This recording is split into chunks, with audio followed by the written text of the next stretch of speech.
1799 May 4-ാം തീയതി ശ്രീരംഗപട്ടണത്ത് വെച്ച് ഒരു ചെറുപ്പക്കാരൻ ബ്രിട്ടീഷുകാരന്റെ വെടിയേറ്റ് മരിച്ചു. കണ്ണ് പകുതി തുറന്നിരുന്നു എന്ന പുസ്തകത്തിൽ എഴുതിയത്. ഞാൻ കരഞ്ഞുപോയി ആ പുസ്തകത്തിൽ. കണ്ണ് പകുതി തുറന്നു ഇരുന്നു. ആരാത്? ടിപ്പു. നിങ്ങൾ ഹിസ്റ്ററി പഠിച്ചവരല്ലേ? ലോക ചരിത്രത്തിൽ എത്ര രാജാക്കന്മാർ പടക്കളത്തിൽ വെച്ച് മരിച്ചിട്ടുണ്ട്? നിങ്ങൾ പഠിച്ചിട്ടില്ല ചരിത്രത്തിൽ? ഇനി APJ അബ്ദുൽ കലാമിന്റെ വിങ്സ് ഓഫ് ഫയർ കൂടി നിങ്ങൾ ചേർത്ത് വായിക്കും. അബ്ദുൽ കലാം സാറ് BSSCയുടെ വിക്രം സാരാഭായ് സ്പേസ് സെന്ററിന്റെ ഇന്ത്യൻ സ്പേസ് റിസർച്ച് ഓർഗനൈസേഷന്റെ ഉന്നത സ്ഥാനത്തുണ്ടായിരുന്ന ആളല്ലേ. അദ്ദേഹത്തിന്റെ ആത്മകഥ ഞാൻ വായിച്ചിട്ടുണ്ട്, വിങ്സ് ഓഫ് ഫയർ. ഈ ടിപ്പു സുൽത്താൻ അതുകൊണ്ട് പറഞ്ഞില്ലെങ്കിൽ അതൊരു കോർവയാവില്ല. ടിപ്പു മരിച്ചപ്പോ ടിപ്പുവിന്റെ കോട്ടയ്ക്ക് പിന്നെ അബ്ദുൽ കലാം പറയുന്നത് അമേരിക്കയിൽ ഇദ്ദേഹം പോയി. അവിടെ മുതൽ പറയാം, 2 മിനിറ്റ്. അമേരിക്ക ചെന്നു എപ്പോ ട്രെയിനിയായി. ഇന്ത്യയുടെ പ്രതിരോധ വകുപ്പിന്റെ ഉന്നത സ്ഥാനത്തിരിക്കുമ്പോൾ ഉപരിപഠനത്തിന് അമേരിക്കയ്ക്ക് പോയി. VIP നാസയുടെ സ്വീകരണ മുറി ഇരിക്കുക അബ്ദുൽ കലാം സാറിക്കിന്. നാസയുടെ സ്വീകരണ മുറിയിൽ അബ്ദുൽ കലാം സാറ് പ്രതിരോധ രംഗത്തെത്തുന്നതിന് മുമ്പ് ഭാരതത്തിന്റെ റോക്കറ്റ് വിക്ഷേപിക്കാൻ ക്രയോജനിക് എഞ്ചിൻ റഷ്യയിൽ നിന്ന് വാടകയ്ക്കെടുക്കേണ്ടി വന്നെങ്കിൽ ഒരു സ്ക്രൂ പോലും ഭാരതത്തിൽ നിർമ്മിച്ചത് ഭാരതത്തിൻ്റെതായിരിക്കണമെന്ന ദൃഢപ്രതിജ്ഞയോടെ വിക്രം സാരാഭായിയുടെയും അതുപോലെ തന്നെ ഉന്നതന്മാരായ ഭാരതത്തിന്റെ പ്രതിരോധ ഗവേഷണ നിരീക്ഷണ പരീക്ഷണങ്ങൾ ഉജ്ജ്വലമായ വ്യക്തിത്വം പതിപ്പിച്ച മഹാപ്രതിഭാശാലികളുടെ ആഗ്രഹം സാധിച്ചുകൊണ്ട് വിവാഹം കഴിക്കാൻ പോലും മറന്നുപോയ അബ്ദുൽ കലാമിന്റെ നേതൃത്വത്തിൽ ക്രയോജനിക് എഞ്ചിൻ സ്വന്തമായി നിർമ്മിച്ചുകൊണ്ട് പൊഖ്റാനിൽ അണുവായുധ പരീക്ഷണം നടത്തി വിജയിപ്പിച്ച് നേട്ടം മരിച്ചപ്പോ ഇന്ത്യൻ പ്രധാനമന്ത്രി ശ്രീമതി ഗാന്ധി പാർലമെന്റ് വിളിച്ചിട്ട് ചോദിച്ചു, what you want mister Abdul Kalam? എന്താ വേണ്ടത് ചോദിക്കൂ. 540-ലധികം മെമ്പർമാരിരിക്കുക. ഇന്ത്യ മൊത്തം ചോദിക്കുന്നതിന് തുല്യമാത്. പാർലമെന്റ് മെമ്പർ ആകുമ്പോ ചോദിച്ചു, എന്ത് ഇന്ത്യ അങ്ങേക്ക് തരണം? ഇന്ത്യ എന്ത് തരണം അങ്ങേക്കെന്ന് ചോദിച്ച ഒരു ചോദ്യമുണ്ട് അബ്ദുൽ കലാമിനോട്. ഈ അബ്ദുൽ കലാം അമേരിക്കയിൽ ചെന്നു. നാഷണൽ എയറോനോട്ടിക്കൽ സ്പേസ് അഡ്മിനിസ്ട്രേഷന്റെ VIP റൂമിൽ ഇങ്ങനെ ഇരിക്കുമ്പോ ഒരു ചിത്രം. പുസ്തകം വായിക്കണം, വാട്സാപ്പ് നോക്കിയിട്ട് സോഷ്യൽ മീഡിയക്കകത്ത് പാട്ടും പാടിക്കൊണ്ട് കേട്ടാ പോരാ. എന്റെ ചെറുപ്പക്കാരോട് ഞാൻ പറയാം, വായന നിങ്ങൾ ഒരു ദിവസം 4 മണിക്കൂർ വായിക്കണം. ഞാൻ നവാസ് മന്നാനിയോട് എൻ്റെ അടുത്ത് വരുന്ന സമയത്ത് വിദ്യാർത്ഥിയായിരിക്കുമ്പോൾ ഞാൻ ഉപദേശിച്ചൊരു ഉപദേശം അതാണ്, 3 മണിക്കൂർ മിനിമം വായിക്കണമെന്ന്. പിന്നെ എനിക്കൊരു മകനുണ്ട്, അവൻ ഡോക്ടറാ. വാപ്പി വായിക്കാൻ നേരം ഉറക്കം വരുമെന്നാണ്. അവൻ വായിക്കുന്ന Bailey and love a short of practice of surgery. അവന്റെ മെഡിസിൻ സംബന്ധ പുസ്തകം. ഞാൻ പറയാം, SK പൊറ്റക്കാരന്റെ പുസ്തകം വായിക്കണം. ഒരു തെരുവിന്റെ കഥ നീ വായിക്ക്. ഗാന്ധിയുടെ എന്റെ സത്യാന്വേഷണ പരീക്ഷണങ്ങൾ വായിക്ക്. ഷേക്സ്പിയറിന്റെ മാക്ബത്തും ജൂലിയസ് സീസറും വായിക്ക്. മാർക്കാന്റണിയുടെ പ്രസംഗമൊക്കെ നീ ഒന്ന് പഠിക്ക്. 2000 കൊല്ലത്തിന് മുമ്പ് മാർക്ക് ആന്റണി ജൂലിയസ് സീസർ മരിച്ചപ്പോ അവിടെ ആകെ പ്രശ്നം ഉണ്ടായപ്പോൾ ഒരു പ്രസംഗം നടത്തിയ പ്രസംഗമൊക്കെ ഇംഗ്ലീഷ് ലിറ്ററേച്ചറൊക്കെ ഒന്ന് മനസ്സിലാക്കാനൊക്കെ പറയുമ്പോൾ വേറെ ജോലിയില്ലെന്ന് അവള് പറയാതെ തന്നെ അങ്ങ് പോവും. അതാ നമ്മുടെ എന്റെ ചെറുപ്പക്കാർ പറയാം, നിങ്ങൾ വായിക്കണം. അബ്ദുൽ കലാം സാറ് പറയുക, നാസയുടെ സ്വീകരണ മുറിക്കകത്ത് തവിട്ട് നിറമുള്ള ഒരാൾ റോക്കറ്റ് കൊണ്ട് യുദ്ധം ചെയ്യുന്ന ഒരു ഛായാചിത്രം ഞാൻ കണ്ടു. ഞാൻ ആദ്യം ഒന്ന് നോക്കിയിട്ട് എനിക്ക് മനസ്സിലാവാതെ ഞാൻ കസേരക്കകത്ത് വന്നിരുന്നിട്ട് രണ്ടാമത് ഞാൻ ചെന്ന് നോക്കി. ആരാണ് പടച്ചവനെ? ഭാരതീയനായ ഒരു രാജാവിന്റെ, ഭാരതീയനായ ഒരു ചക്രവർത്തിയുടെ ചിത്രമാണത്. സാക്ഷാൽ മഹാനായ ടിപ്പു സുൽത്താൻ റോക്കറ്റ് കൊണ്ട് യുദ്ധം ചെയ്യുന്ന ഛായാചിത്രം അമേരിക്കയുടെ സ്വീകരണ മുറിയിൽ. ആരുടെ? പെന്റഗണിലെ ഡിഫൻസ് ഡയറക്ടറുടെ മുറിയിൽ. അമേരിക്കൻ പ്രസിഡന്റിനും പ്രതിരോധ വകുപ്പിന്റെ ഉന്നതന്മാർക്കും അതുപോലെ തന്നെ ക്ഷണിക്കപ്പെട്ട അതിഥികൾക്കും അല്ലാതെ സ്ട്രിക്ട്ലി പ്രൊഹിബിറ്റഡ് ഏരിയ എന്ന് നിർവചിച്ചിരിക്കുന്ന സ്ഥലത്ത് ആരുടെ ഫോട്ടോ വല്ല ചിത്രം? മഹാനായ ടിപ്പുവിന്റെ ചിത്രം. റോക്കറ്റ് കൊണ്ട് യുദ്ധം, അതെന്താ അത്ഭുതം?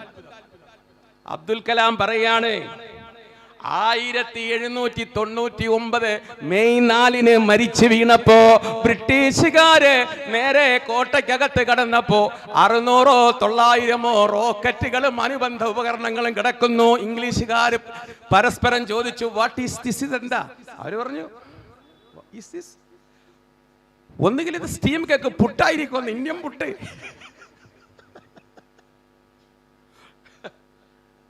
ഇതവരെടുത്തോണ്ട് പോയി. അബ്ദുൽ കലാം സാറ് പറയുന്നുണ്ട്, എടുത്തോണ്ട് പോയി. ഇത് റോക്കറ്റാണ്, എങ്ങനെ ഉപയോഗിക്കണമെന്ന് അറിയില്ല. വർഷങ്ങളോളം പതിറ്റാണ്ടുകളോളം ലണ്ടനിൽ കൊണ്ടുപോയി വെച്ചു. ഉപയോഗിക്കാൻ അറിയില്ല. അവസാനം ഇവരുടെ ശാസ്ത്രജ്ഞന്മാർ വന്ന് 20ാം നൂറ്റാണ്ടിൽ തുടക്കത്തിൽ നോക്കി. പക്ഷേ അതിന്റെ റിലേ ഒന്നും അവർക്ക് മനസ്സിലാവുന്നില്ല. ഇനി അബ്ദുൽ കലാം സാറിന്റെ ഭാഷയിൽ ഞാൻ പറയാം. റിവേഴ്സ് എഞ്ചിനീയറിംഗ് ടെക്നോളജി, വിപരീത സാങ്കേതിക വിദ്യ ഉപയോഗിച്ചുകൊണ്ട് ജർമ്മനി അതിൽ നിന്ന് ഒരെണ്ണമെടുത്തിട്ടൊന്ന് വിട്ടു. നേരെ ലണ്ടന്റെ നഗരം, കുറെ സായിപ്പന്മാര്, ഖല്ലി വല്ലി. അത് ടിപ്പുവിന്റെ ഒരു കറാമത്ത. അത് ടിപ്പു സുൽത്താന്റെ കറാമത്താണ്. റിവേഴ്സ് എഞ്ചിനീയറിംഗ്, വിപരീത സാങ്കേതിക വിദ്യ ഉപയോഗിച്ചുകൊണ്ട് മാത്രമാണ് ആധുനിക ജർമ്മനിക്കും ലണ്ടനും റോക്കറ്റ് ഉപയോഗിക്കാൻ ലോകത്താദ്യമായി റോക്കറ്റിന്റെ ഉപജ്ഞാതാവെന്ന് ധൈര്യസമേതം പറയാൻ കഴിയുന്നത് ടിപ്പു സുൽത്താനാണെന്ന് അബ്ദുൽ കലാം എഴുതി വെച്ച പുസ്തകം പതിറ്റാണ്ടുകൾ കഴിഞ്ഞിട്ട് ലോകത്തവർ അമേരിക്കയും ഒരു റഷ്യയും ഒരു ജപ്പാനും ഒരു ഹംഗറിയും ഒരു ഇന്ത്യയും അത് നിഷേധിച്ചിട്ടില്ല. ആ റോക്കറ്റ് കൊണ്ട് ഭാരതത്തിൽ കടന്നെന്ന ബ്രിട്ടീഷുകാരനോട് പോരാടാൻ സന്നദ്ധത കാണിച്ച അള്ളാഹുവിന്റെ വലിയായ ടിപ്പു സുൽത്താൻ മൈസൂരിൽ ഒരു പള്ളി പണിഞ്ഞു. ആ പള്ളിയിൽ സുബഹി നിസ്കരിക്കാൻ വേണ്ടിയിട്ട്, ലൊഹർ നിസ്കരിക്കാനും അസ്ർ നിസ്കരിക്കാനും ഒക്കെ ആൾ വരണമല്ലോ. ഒരു അസറിനാണ് ഉദ്ഘാടനം. നാട്ടിലെ പണ്ഡിതന്മാരെ മൊത്തം വിളിച്ചു. ഷാഫി, ഹനഫി, ഹംബലി മദ്ഹബിൽ ഫത്വ കൊടുക്കാൻ കഴിവുള്ള ഹാഫിദീങ്ങളും ഒക്കെ വന്നു. ടിപ്പു സുൽത്താനും വന്നു. എന്നിട്ട് പറഞ്ഞു, നിങ്ങൾ ഈ പള്ളിക്കകത്ത് ഒരു ബാങ്ക് വിളിക്കണം ഒരാള്. അപ്പൊ ഞാൻ എന്ന് പറഞ്ഞ് കൈപൊക്കി. ഒരാഗ്രഹമല്ലേ ആദ്യത്തെ ബാങ്ക് വിളി, ഇനാഗുരേഷൻ നടക്കുന്ന സമയല്ലേ. ടിപ്പു സുൽത്താൻ പറഞ്ഞു, അൽഹംദുലില്ലാ, ആവേശം കൊള്ളാം, ഇരിക്കൂ, എനിക്കൊരു ഷർത്തുണ്ട് എന്ന് പറഞ്ഞു. എന്താ ഷർത്ത്? താടി എല്ലാവരും ഇങ്ങനെ തടകിയിരിക്കുക, ഉസ്താദന്മാര്, ആലിമീങ്ങൾ, വലിയ പണ്ഡിതന്മാര്. അപ്പൊ ചോദിച്ചു, എന്താ ഷർത്ത്? പ്രായപൂർത്തി എത്തിയ ശേഷം ഇന്ന് രാവിലെ വരെ ഒരു സുബഹിയും കളാവാത്ത ആരെങ്കിലും ഉണ്ടെങ്കിൽ വന്ന് വാങ്ങിക്കൊളിക്കട്ടെ. അപ്പൊ ഒരാൾ ചോദിച്ചു, ഉറങ്ങിയെങ്കിലോ? അത് പറ്റൂല, അത് അള്ളാന്റെ അടുത്ത് ഇവിടെ പറ്റൂല. ഉറങ്ങിയെങ്കിലോ? അത് പറ്റില്ല. അപ്പൊ ഇവര് പരസ്പരം പറഞ്ഞു, ഇന്ന് ബാങ്കുളി നടന്നത് തന്നെ. ആരും തയ്യാറാവാതിരുന്ന നേരത്ത് 4 വരക്കട വീതിയിലുള്ള കരയുള്ള മുണ്ടുമുടുത്ത് മൈസൂറിന്റെ സിംഹമാക ടിപ്പു സുൽത്താൻ മെഹ്റാബിന്റെ വലതുവശത്ത് നിന്ന് ഖിബലയുടെ നേരെ തിരിഞ്ഞു പറഞ്ഞില്ലേ, അല്ലാഹു അക്ബർ, അല്ലാഹു അക്ബർ, അല്ലാഹു അക്ബർ, അല്ലാഹു അക്ബർ. കണ്ണുനീരങ്ങനെ ഒഴുകുകയായിരുന്നു. പണ്ഡിതന്മാര് കരഞ്ഞുപോയി. നിസ്ബാങ്ക് വിളി കഴിഞ്ഞപ്പോ ടിപ്പു ഗദ്ഗദത്തോടെ പറഞ്ഞു, പ്രായപൂർത്തി എത്തിയ ശേഷമെന്നല്ല, 7 വയസ്സ് മുതൽ ഇന്ന് വരെ ടിപ്പുവിന്റെ സുബഹി ഖളാ ആയിട്ടില്ല എന്ന് പറഞ്ഞ അള്ളാഹുവിന്റെ വലിയായ ടിപ്പുവിന്റെ ഖബറിന്റെ അടുത്ത് ഞാൻ സിയാറത്തിന് എന്റെ ഭാര്യയും മക്കളെയും കൂട്ടിക്കൊണ്ടുപോയപ്പോ ഞാൻ അവിടെ നിന്ന് ഓതിയപ്പോ, പടച്ചവനെ, ഞാൻ എത്ര അശുവാണെന്ന് തോന്നിപ്പോയ നിമിഷമാണ്. രാജ്യത്തിന്റെ സ്നേഹത്തോടൊപ്പം മതബോധമുണ്ടാകുന്നത് രാജ്യത്തിന്റെ നിലനിൽപ്പിന് ആവശ്യമാണെന്ന് കണ്ട് ബ്രിട്ടീഷുകാരനോട് പോരാൻ ടിപ്പുവിനെ പ്രേരിപ്പിച്ചെങ്കിൽ ആ ടിപ്പുവിനെ പോലെയുള്ള ധീരരായ നിരവധി സഹോദരങ്ങളും മുസ്ലിങ്ങളും ഹിന്ദുക്കളും ക്രിസ്ത്യാനികളും ജൈനന്മാരും ബുദ്ധന്മാരും രക്തം കൊടുത്ത് രക്തം ചീന്തിയ ഭാരതം എന്ന രാജ്യത്തിന്റെ രാഷ്ട്രപിതാവായ ഗാന്ധി എന്ന MK ഗാന്ധി ആക്ഷേപിച്ച ബ്രിട്ടീഷുകാരനെ, ആ ബ്രിട്ടീഷുകാരന്റെ വൈസ്രോയുടെ ഭാര്യയുടെ പട്ടിക്ക് കൊടുക്കേണ്ട ആഹാരം മുറിക്കകത്ത് കയറിയിട്ട് വയറ്റിലേക്ക് ആവേശത്തോടെ തിന്നേണ്ട സ്ഥിതിയിലേക്ക് പടച്ചവൻ കൊടുത്തെങ്കിൽ, my life is my message, എന്റെ ജീവിതമാണ് എന്റെ സന്ദേശം എന്ന് ഗാന്ധി പറഞ്ഞു. ഖുർആൻ റസൂലുള്ളാഹിനെ കുറിച്ച് അങ്ങനല്ല പറഞ്ഞത്. മുഹമ്മദ് മുസ്തഫ ഖുർആൻ വേറെ ഒരു ശൈലിയിലാണ് പറഞ്ഞത്. ബിസ്മില്ലാഹിർ റഹ്മാനിർ റഹീം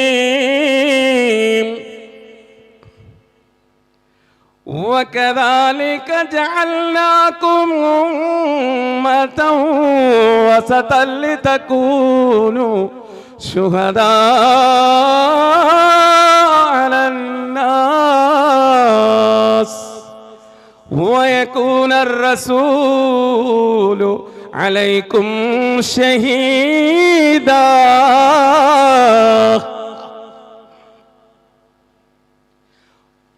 ആദ്യം നബിയുടെ അനുചരന്മാരോടാണ് പറഞ്ഞത്, വകദാലിക അപ്രകാരം ജഅൽനാകും ഏ പ്രവാചകാനുചരന്മാരെ, ഓ അബൂബക്കറെ, ഓ ബിലാലെ, ഓ ഫാത്തിമ, ഓ സുമയ്യ, ഓ ഹഫ്സ, ഓ മൈമൂന, ഏ പ്രവാചക പത്നികളെ, വിശ്വാസിനികളെ, പ്രവാചകാനുചരന്മാരെ, അവരുടെ ഭാര്യമാരെ, ജഅൽനാകും നിങ്ങളെ നാം ആക്കിയിരിക്കുന്നു ഉമ്മതം വസത, നിങ്ങളെ നാം ഒരു മധ്യ സമുദായമാക്കിയിരിക്കുന്നു. അണ്ടർലൈൻ ചെയ്യണേ ഇവിടെ, ലിതകൂനു നിങ്ങളാവാൻ ശുഹദാ അലന്നാസ്, ലോകം അവസാനിക്കുന്നത് വരെയുള്ള സർവജനങ്ങൾക്കും നിങ്ങളിലൂടെ സാക്ഷ്യമാവണം. നിങ്ങളുടെ ജീവിതം അവർ കണ്ട് പഠിക്കണം. ഒന്നാം ഗ്രേഡ് നിങ്ങൾക്കൊരാളെ ഞാൻ തരാം, വയകൂന റസൂലു അലൈക്കും ഷഹീദാ. എന്തൊരു പോയിന്റാണ് ആ ഖുർആൻ പറഞ്ഞത്. പ്രവാചക അനുചരന്മാർ ലോകത്തിന് സാക്ഷികളാണെന്നും അവരിൽ നിന്ന് ഇസ്ലാം പഠിക്കട്ടെ. നിങ്ങൾക്ക് പിൻപറ്റാൻ ഞാൻ ഒരാളെ തരാം, വയകൂന റസൂലു അലൈക്കും ഷഹീദാ, അത് മുഹമ്മദാണ് സല്ലല്ലാഹു അലൈഹി വസല്ലം. ആ മുഹമ്മദ് നബിക്ക് 23 കൊല്ലം കൊണ്ട് കൊടുത്തതാണ് ഖുർആൻ. ഒരു നിമിഷം നിങ്ങൾ ചിന്തിക്കണേ. ഇവിടെ സാറന്മാരുണ്ട്, പ്രൊഫസർമാരൊക്കെ ഉണ്ട്. ഞാൻ സാധാരണക്കാരനാണ്. അറിവ് നമ്മൾ എങ്ങനെയാണ് നേടുന്നത്? അറിവ് ഞാൻ ഉദാഹരണം എടുത്ത് പറയാം. നിങ്ങൾ ബോറടിക്കരുത്, എഴുന്നേക്കരുത്. അത്യാവശ്യം ടോയ്ലറ്റ് പോകേണ്ടവരൊക്കെ എഴുന്നേക്കാന്നല്ല, 10-15 മിനിറ്റ് നമുക്ക് നിർത്താം. നിങ്ങളുടെ കയ്യിലൊരു പേപ്പറും പേന ഞാൻ തരികയാണ്, തന്നിട്ട് പറയാണ് എൻ്റെ പ്രായം നിങ്ങളൊന്ന് എഴുതണം. ഒരാൾ എഴുതുന്നത് വേറെ ഒരാൾ കാണാൻ പാടില്ല എന്നാണ് എൻ്റെ ഷർത്ത് എന്ന് പറഞ്ഞ ഒരു പേപ്പറും പേനയും തന്നെന്ന് വെക്കുക. നിങ്ങൾ എൻ്റെ മുഖത്തേക്ക് നോക്കി ഒരു പ്രായം എഴുതി ബഹുമാനപ്പെട്ട മഹല്ല് പ്രസിഡന്റിന്റെ കയ്യിലോ നവാസ് മന്നാനയുടെ കയ്യിലോ കൊണ്ടുപോയി കൊടുത്താൽ എൻ്റെ ചോദ്യം നിങ്ങളുടെ എല്ലാവരുടെയും ഉത്തരം ഒന്നായിരിക്കുമോ എന്നതാണ്. നിങ്ങളെല്ലാവരും ഒരേ വയസ്സിൽ എത്തിച്ചേരുമോ? ചിലര് പറയും എനിക്ക് 90 ഉണ്ടെന്ന് പറയാം, ചിലർ 80 പറയാം, ചിലർ 70 പറയാം, ചിലർ 50 പറയാം. കുറച്ച് പറയുന്നത് എനിക്ക് സന്തോഷമായിരിക്കും. ശരിയല്ലേ? അത് നിങ്ങൾ ശരിക്കും ശ്രദ്ധിക്കണം. ഞാൻ ഖുർആൻ പറയാനാണ് ഇത് പറയുമ്പോഴേ നിങ്ങൾക്ക് ആ ഉദാഹരണത്തിൽ നിങ്ങൾക്ക് ഖുർആൻ പറയാനാണ്. അങ്ങനെ നിങ്ങൾക്കൊരു പേപ്പർ തന്നാൽ നിങ്ങൾ അതിനകത്ത് എഴുതി വെക്കുന്നത് എന്താണ്? നിങ്ങളുടെ അനുമാനമാണ്. നിങ്ങളുടെ അനുമാനം എന്ന് പറഞ്ഞാൽ കൺസെപ്ച്വൽ നോളജ്, ധാരണാത്മകമായ അറിവ്. All science is conceptual knowledge. എല്ലാ ശാസ്ത്രവും ധാരണാത്മകമായ അറിവാണ്. Physics, chemistry, biology, zoology, botany etcetera, അത് തന്നെയാണ് സയൻസ്.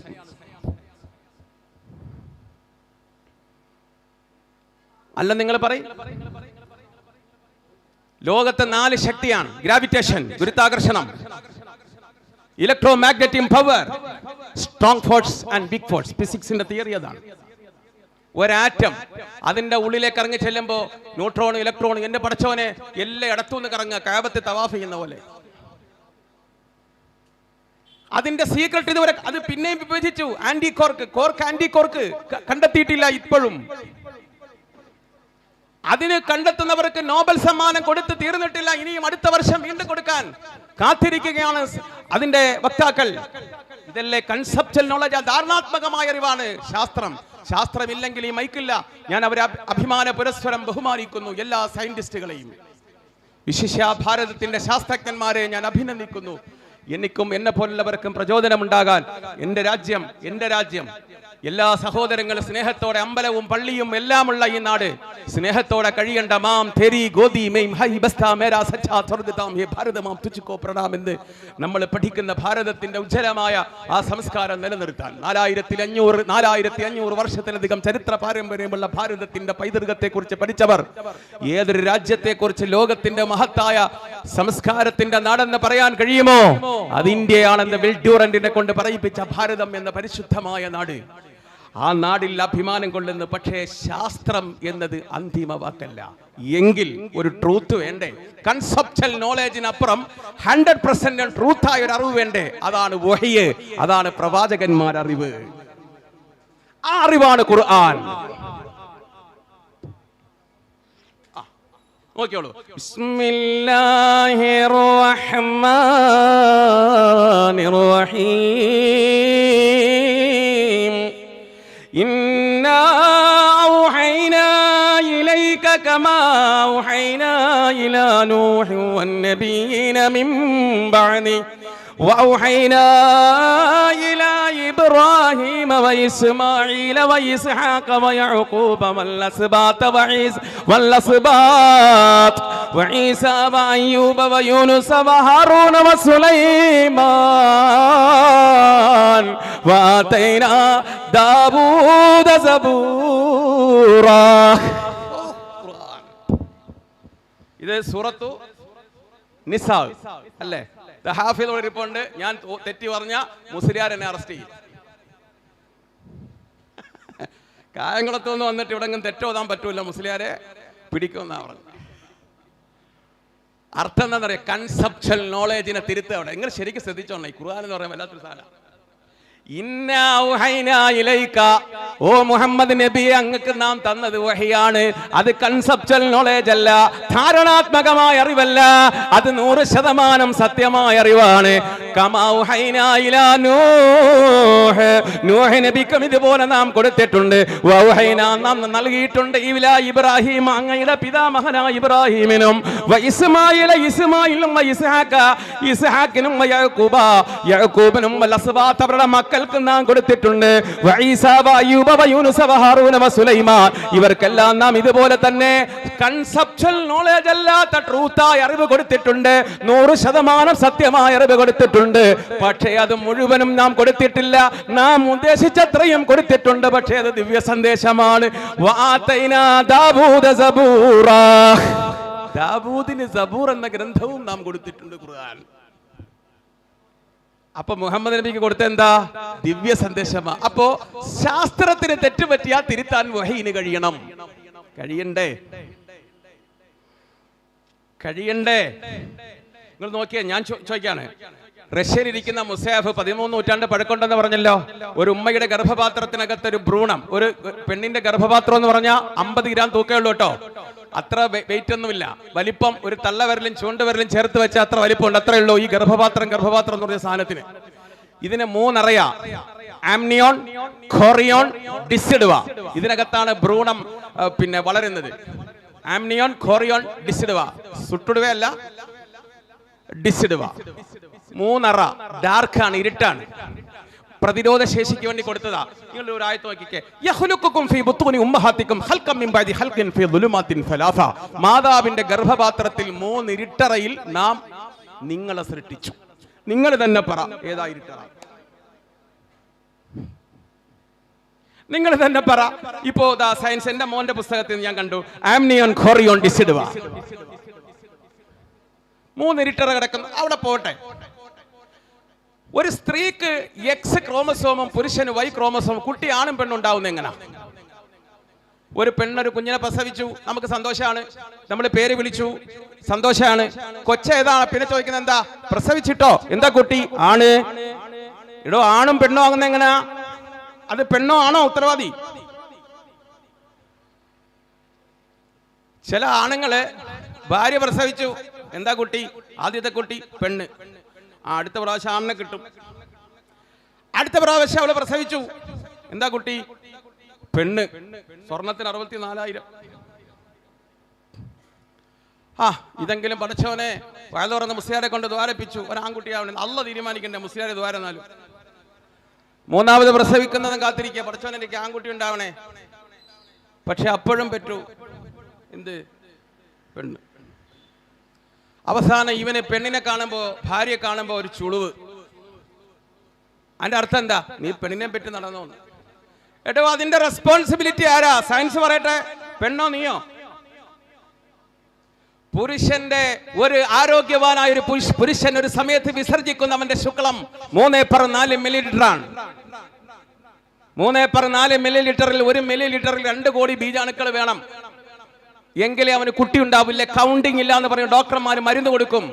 1 മില്ലിലിറ്ററിൽ 2 കോടി ബീജാണുക്കൾ ഉണ്ടാവണം. ഇതുവരെ ഒരു ശാസ്ത്രത്തിന് എന്താ റീസൺ എന്ന് ഒരു പിടിയും കിട്ടിയിട്ടില്ല.